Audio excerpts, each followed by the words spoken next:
చూసారా? హాయ్ ఎవర్ హాయ్ శ్రీమార్తి క్రియేషన్ యూట్యూబ్ ఛానల్ లైక్ చేయండి, షేర్ చేయండి, లైక్ కొట్టండి. ఆ పాము కొత్తగా నాటుకోళ్ళు పాము వేసాం. నాటుకోళ్ళు చూసారు కదా, మా లక్ష్మి కళ్యాణ్తో పాటు ఇక్కడ రకరకాల ఖజానా బాతులు, గిన్నె కోళ్ళు, ట్రక్కీ కోళ్ళు,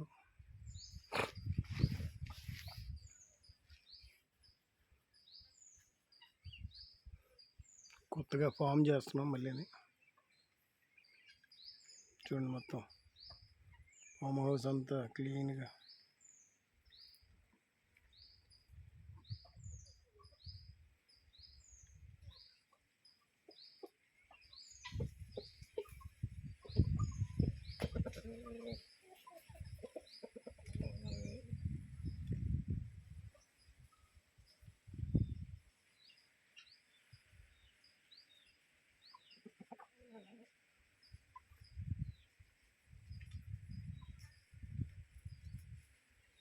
చూసారా చెట్లు, మామిడి చెట్లు ఇప్పుడు పూత పోస్తున్నాయి.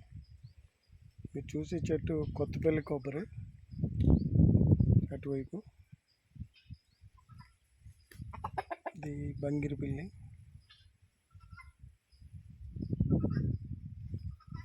నారింజ,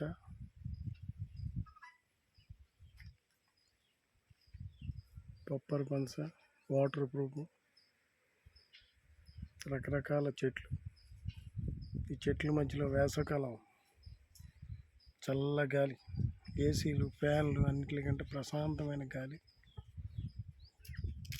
మంచి వాతావరణం. మళ్ళీ ఫామ్ లేటెస్ట్గా ఫామ్ చేస్తున్నాం. నాటుకోళ్ళు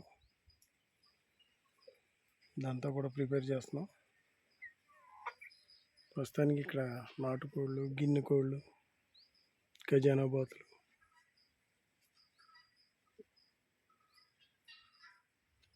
ఇవన్నీ తీసుకొచ్చాం. ఇంకా పిల్లలు అయ్యో దూరంగా ఉన్నాయి, చూడండి మేస్తున్నాయి.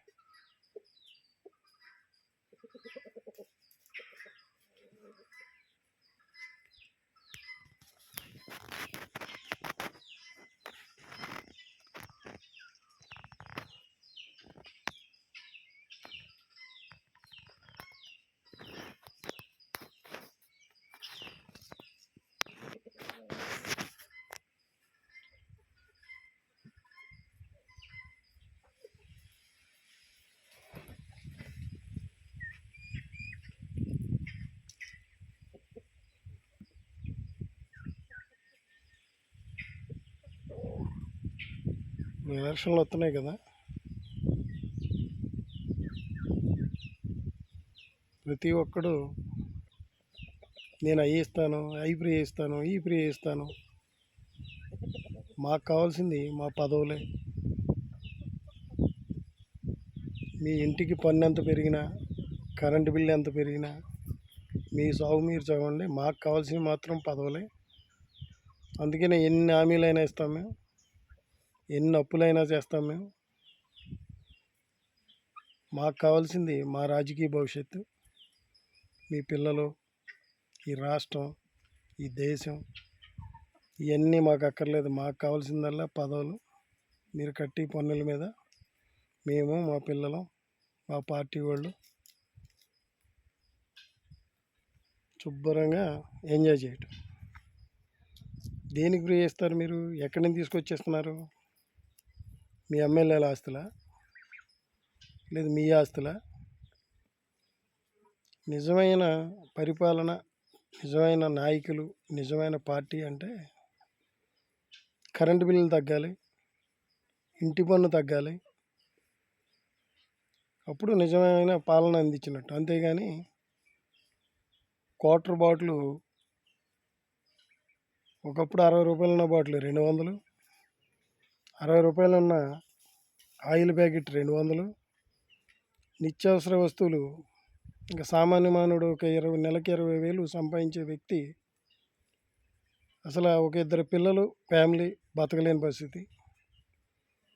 కాబట్టి మీరు ఓటేసేటప్పుడు ఈ ఫ్రీలు అన్నది వాళ్ళ ఇళ్ళ నుంచి ఎవ్వడు తెచ్చేవాడు, మన మీద వేసి పన్నుల మీదే మనం కట్టవలసింది.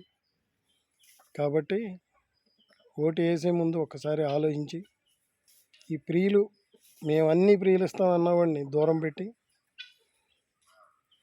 నిజంగా డెవలప్ చేసి పార్టీ నిజంగా కష్టపడి ప్రజాసేవ చేసే నాయకుడికి మనం ఓటు వేయాలి. అటువంటి నాయకులు రావాలి మనకి, అటువంటి పార్టీలు రావాలి. కాబట్టి మీరు ఓటు వేసేటప్పుడు ఆలోచించి ఈ పార్టీలు, ఒక పార్టీ ఏమో నువ్వు ఇంటికాడ కూర్చో నీకు మొత్తం అన్నీ బ్యాంకులో వేసేస్తాం తిని కూర్చో అంటాడు, ఇంకోటి అసలు నువ్వు లేచినా కూడా ఇబ్బంది పడతావు, నువ్వు పడుకుంటే మొత్తం అన్నీ మేమే వేసేస్తామని చెప్తాడు. ఎవడు ఏది వేసినా ఎక్కడి నుంచి తేవాలన్నా అది ప్రతి ఒక్కళ్ళం, నువ్వు నేను, ఇంటి పనులు, మనం కట్టి పన్నులు, మనం తినే వస్తువుల మీద వేసి ట్యాక్సులు, ఇవన్నిటి మీద తెచ్చివ్వాల్సిందే.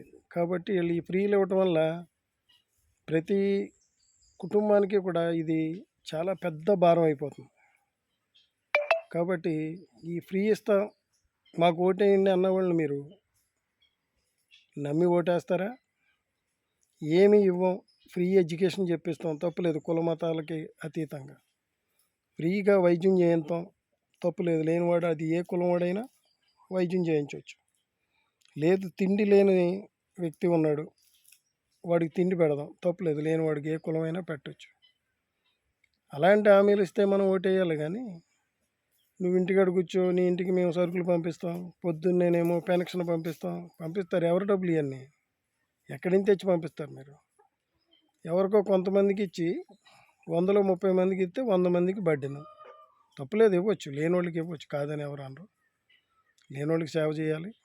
కానీ ఎలా చేయాలి? మీరు పరిపాలన కరెక్ట్గా చేసి సంపద సృష్టించి మీ తెలివితేటలు ఉపయోగించి, ఇదిగో ఈ రాష్ట్రంలో మేము ఈ ఇండస్ట్రీ తెచ్చాం, దీని మీద మాకు ఇంత కోట్లు వస్తుంది, దీంట్లోంచి రాష్ట్రానికి ఇంత కేటాయించి మేము సంక్షేమ పథకాలకి కొంత ప్రజలకి ఇస్తున్నామంటే అది నిజమైన నాయకుడు, కష్టపడే నాయకుడు. లక్షల కోట్లు అప్పులు చేసి మేము సంక్షేమ పథకాలు ఇస్తాం, మేము మా పార్టీ గెలవటమే ముఖ్యం, ఒక పార్టీ ఏమో మేము కొండ ఇస్తామంటే ఇంకో పార్టీ మేమేమో ఆకాశం ఇస్తాం. ఇలాగా ఇది ఎక్కడి వరకు వెళ్తుందంటే మన పిల్లలు, తర్వాత వాళ్ళ పిల్లలు వీళ్ళ చేసి ఒక 10-15 సంవత్సరాల పాలనలో వీళ్ళ చేసి అప్పులకి కనీసం మన రాష్ట్రం నెల నెల ఆ వడ్డీలు కడతా కూడా రేపు రాబోయే రోజుల్లో మన మీద ఫైన్ వేసినా, లేకపోతే మన ఇంటికాడ నుంచి బయటికి వెళ్ళినా టోల్ గేట్ పెట్టినా ఆశ్చర్యపోవసరం లేదు. కాబట్టి మనం ఓటేసేటప్పుడు అసలు ఈ ఫ్రీ అన్న నాయకుల్ని దూరం పెట్టాలి. అలాగే ఒక 2,000 రూపాయలు పెడితే ఓటు అమ్ముకుంటున్నాం మనం. ఎంత దరిద్రం అంటే ఈవేళ 2,000 రూపాయలు ఎవరికీ లెక్క కాదు. ఈ డబ్బులు ఇచ్చేవాడికి అసలు ఓటు వేయకూడదు. అప్పుడు నిజమైన నాయకుడు వస్తాడు. ఎలా వస్తాడు? మంచి చదువుకున్న, ఎడ్యుకేషన్ అయ్యి ఎంప్లాయర్ రిటైర్ అయిపోయి ప్రజలకు సేవ చేయాలన్న వ్యక్తులు అప్పుడు బయటకు వస్తారు. ఎందుకని? ఓటుకి డబ్బులు ఇవ్వాలంటే వాళ్ళు ఇవ్వలేరు. కాబట్టి ప్రజాసేవ చేయాలని వాళ్ళ మనసులో ఉన్నప్పటికీ కూడా ఈ డబ్బులు పెట్టి రాజకీయం అంటే ఇదేదో పెద్ద ఇదిలాగా ఎవరో రాలేకపోతున్నారు. ఈ డబ్బులు ఇచ్చే వ్యక్తులకు ఓటు మనం వేయకుండా ఇండిపెండెంట్ కింద అయినా సరే మంచి వ్యక్తులు నిలబెడితే వాళ్ళని మనం గెలిపించినట్లయితే ఈ వ్యవస్థ మారుతుంది. నిజంగా సేవ చేసే వాళ్ళు వస్తారు, ప్రజాసేవ చేస్తారు. ఇప్పుడు వచ్చే వాళ్ళంతా నేను ఒక 20 కోట్లు పెడతాను, నేను 200 కోట్లు పెట్టుకుంటాను, నేను అక్కడ ఆంధ్ర రాష్ట్రంలో నా ఏరియాలో నేను ఏది ఉంటే దండుకుంటాను, నన్ను అడిగేది ఎవడరా అడిగేది? నేను ఓటుకి డబ్బులు ఇచ్చి కొన్నానన్న పరిస్థితికి ఇవాళ రాజకీయం దిగజారిపోయింది. కాబట్టి ఈ ఎలక్షన్కి అందరూ ఆలోచించి డబ్బులు ఇచ్చేవాడికి ఓటేయకుండా నిజమైన నాయకుడు, మంచి నాయకుడికి మనం ఓటేసి గెలిపించుకుంటే అది ఈరోజు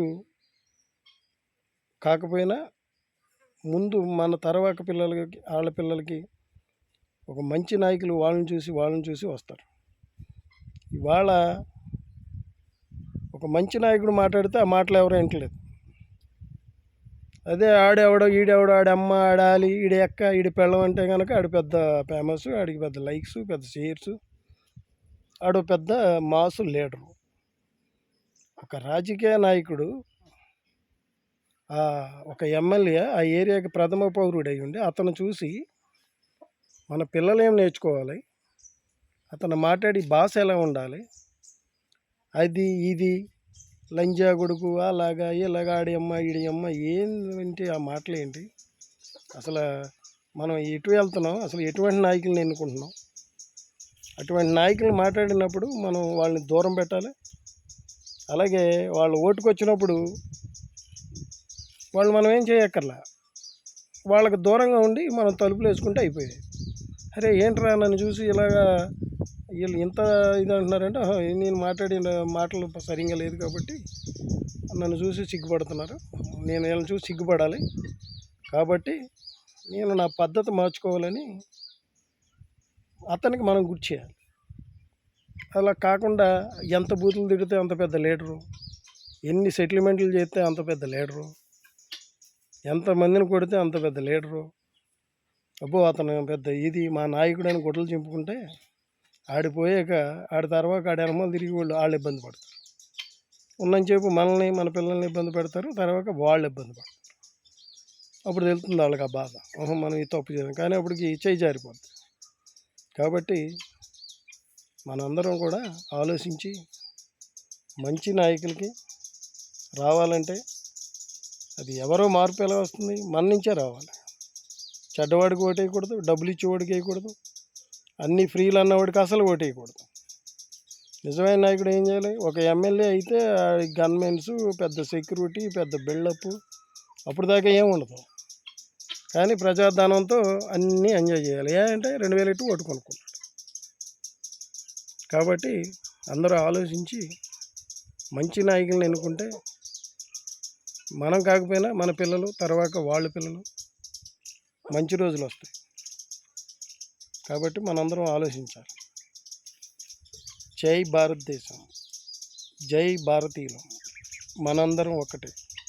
కులం మతం ఎవరికి కూడెట్టదు. మనిషికి కావాల్సింది గుణం, కులం కాదు, పార్టీ కాదు, మతం కాదు. పక్కవాడికి ఆపదలో ఉంటే సాయం చేసేవాడే మనిషి. పక్కవాడు ఆపదలో ఉంటే ఏ భగవంతుడా సాయం చేయమంటే కడుపు నిండదు. అదే మన జేబులో ఉన్న ఒక 100 రూపాయలు తీసి అతనికి మనం సాయం చేస్తే కడుపు నిండుతుంది. కాబట్టి పూజించే చేతుల కంటే సాయం చేసే మనిషే అని నమ్మి ప్రతి ఒక్కరూ ఎదురుకెళ్తే అది మనల్ని చూసి మన పిల్లలు నేర్చుకుంటారు, వాళ్ళని చూసి వాళ్ళ పిల్లలు నేర్చుకుంటారు, వెళ్తుంది. అందరం మంచిగా వెళ్తాం. కాబట్టి ఒకసారి ఆలోచించేయండి అందరూ.